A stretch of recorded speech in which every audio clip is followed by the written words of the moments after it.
All right, we've been following the Boksburg tragedy where a gas tanker exploded on Saturday on Christmas Eve. To date, 27 people have died.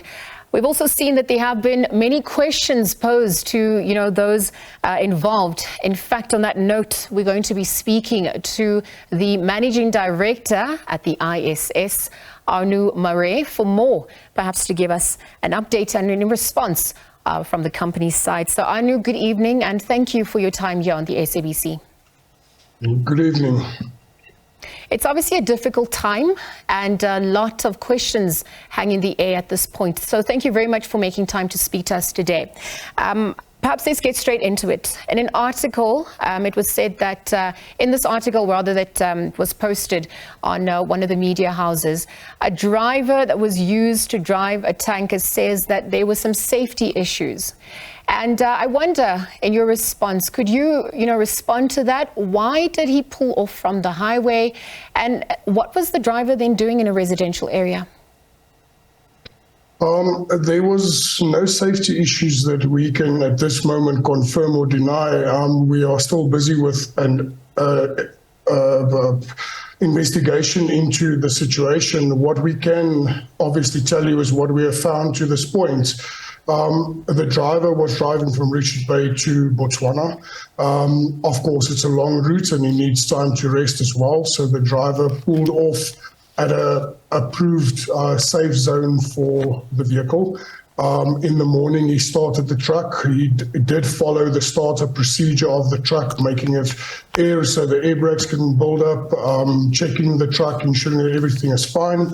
He then did take off on a approved route to one of the approved routes that leads to Botswana.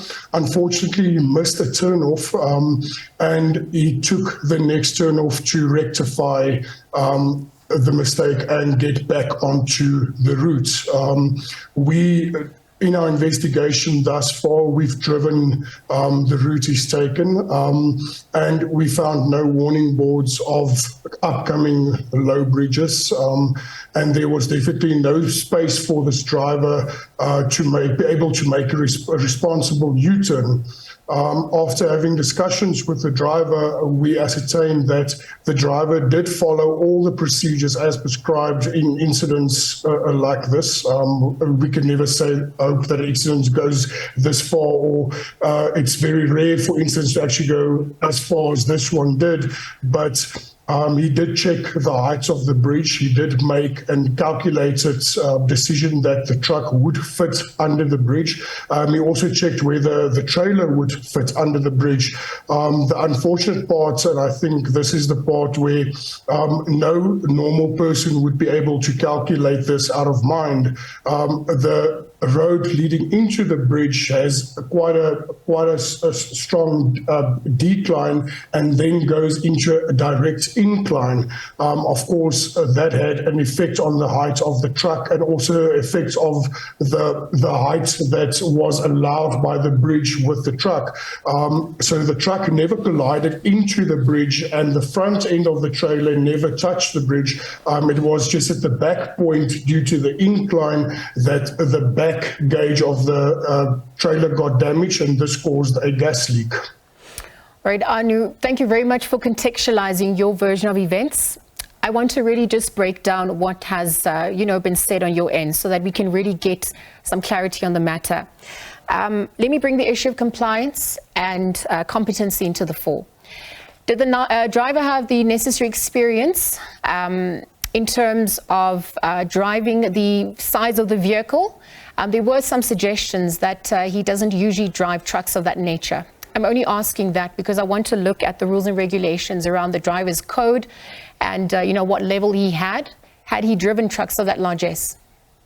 Of course he has. The driver's qualified. Okay. As part of his qualifications, which includes a course called HASHChem, or conveying dangerous goods by road, he's fully qualified in that. He's got basic firefighting, he's got basic first aid, He is a professional driver. He's got a valid license to be able to drive a vehicle like of that size, and he has exceptional experience in this type of tanker driving. He's driven numerous types of hazardous chemicals, including the type of gas that is driven today and oil. So the driver is definitely experienced, and we can actually see it by the actions he took after the gas leak started.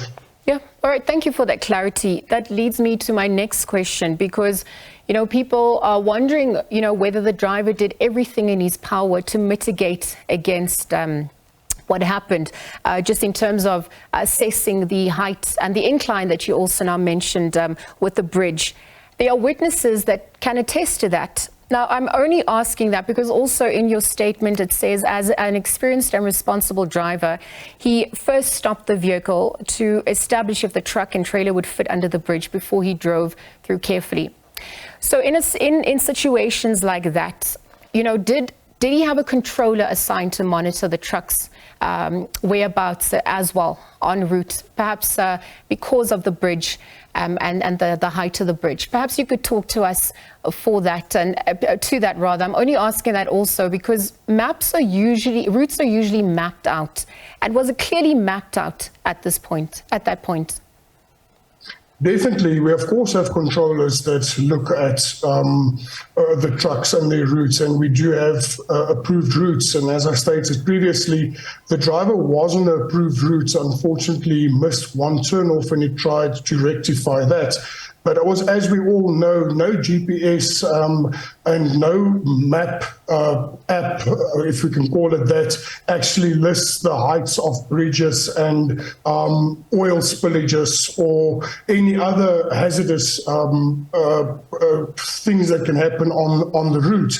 What we do know for sure is that the driver, when he heard that the trailer did actually, that the back end of the trailer did touch the bridge, he immediately stopped. He started inspecting the truck first, the front end of the truck, then he inspected the back end of the truck. He saw that the back gauge was damaged. He immediately went and put out his safety barriers. A security vehicle stopped, and he asked the security vehicle for assistance while he was putting out the barrier in the front of the truck, that the security vehicle would please put out a barrier at the rear end of the truck. After he placed his barrier at the front end of the truck in a distance in accordance with what the safety regulation says, he then went to the rear end of the truck and found that the barrier was insufficient distance. He then removed the barrier, moved the barrier further away from the truck. Of course, crowds started coming towards the truck. He informed people that this was a dangerous situation. We spoke to a witness that was one of the first on the scene and was also in the ambulance with the driver. And she stated to us clearly that this driver did everything in his power to try and get the crowds away from the truck. It is also very important to note at this stage that a truck actually getting stuck underneath a bridge, Yes. Does not cause an accident. The fact that the gas leak did not cause an explosion, a secondary stage of that would have happened. So either a live spark or a flame or something like that would have caused the gas to start burning and then have led to an explosion. Now, if we look at the timelines, the truck got stuck under the bridge at around about 6:15 in the morning. The driver immediately called his controller and explained to him what happened. He did the inspection and he continued. He noticed that the gas was leaking. He informed the controller of that. The driver was the one to phone the fire department and to say that there is a problem at that stage. He continued to try and get the crowds away by the account of the witness until he physically passed out from gas inhalation himself and was then taken away for medical help. So in accordance with what the driver could do, I think it is fair to say that the driver did everything in his power. It is also impossible of only one person to be able to disperse an entire crowd of people, of onlookers. As soon as the fire brigade got to the scene, the fire brigade, of course, took over, and the driver was then said to stay away. The driver continued to help through that time until he physically lost consciousness due to simulation. So Arnoux, then just on the back of that, you've also argued that the bridge signs were illegible. And I just wonder on the back of that, does this mean that you're attributing the blame to the municipality then? I must honestly say, I think it'll be reckless at this point until the investigation has been concluded to assign blame to anybody. We can only speak of what our side of the investigation thus far has shown, and we must also keep in mind that we're sitting in a 2-day bracket at this stage, and these are very technical investigations. So we can't assign blame to anybody at this stage. We can only state the facts that we have found and confirmed at this stage. So whether it was the municipality that was supposed to upkeep the bridge and the signs, whether it was Praza, whether it was people not moving away from a dangerous situation, that is something that we can't actually comment on, and I think it would be reckless to assign blame until the official investigation has been concluded. Okay, so on the back of the internal investigation that also occurred, I mean, it's on record that you say the driver did follow all protocols. So ultimately, if this is true, then who takes responsibility for the deaths? Again, how do we assign blame in a situation like that? The NPA has ruled that the driver had to be released due to lack of evidence. Anything could have happened on the day.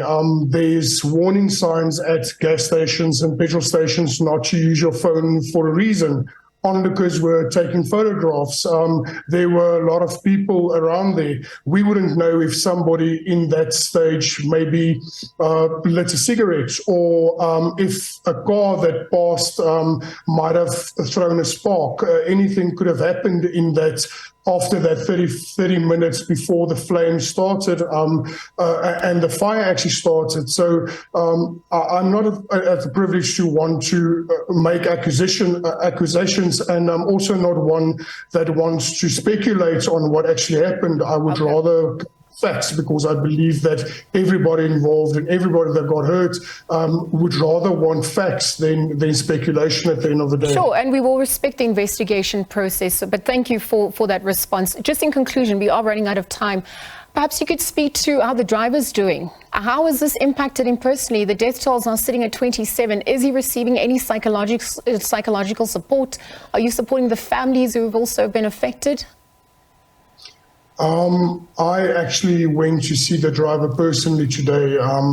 We are keeping him in an undisclosed location at the moment for his own safety. He's received numerous death threats.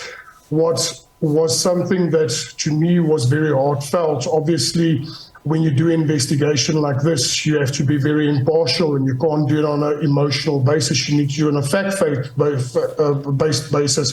But one thing that was very heartfelt to me is that the driver sat very emotional, stating that if only he could last longer before passing out, maybe he could have convinced a few more people to get away from the scene. This was also a main point that a witness that we spoke to made, that this driver tried everything in his power to get the people away and literally lost consciousness due to gas inhalation. So no, he is very emotional about what happened. He's devastated to say the truth. Anybody would be. But at the moment, we are literally just giving him some time to rest a bit. It's been very taxing on him as a person as well. And we are just ensuring for his safety, and we are just ensuring that he gets the help that he actually needs, whether he needs more medical help and so forth. We will just ensure that he actually gets that help. Arnoux Mare, ISS Managing Director, thank you very much for your time. We'll leave the conversation there. Thank you for joining us here on the SABC Innovative Staffing Solutions, providing us on an update. The company in a statement says, following the explosion of the LPG gas tanker in Boksburg on Christmas Eve, they've now confirmed that the SAPS has released the driver of the truck due to insufficient evidence that the driver was negligent or at fault. A developing story we will continue to monitor here on the SABC. Again, thank you to Arnoux for his time.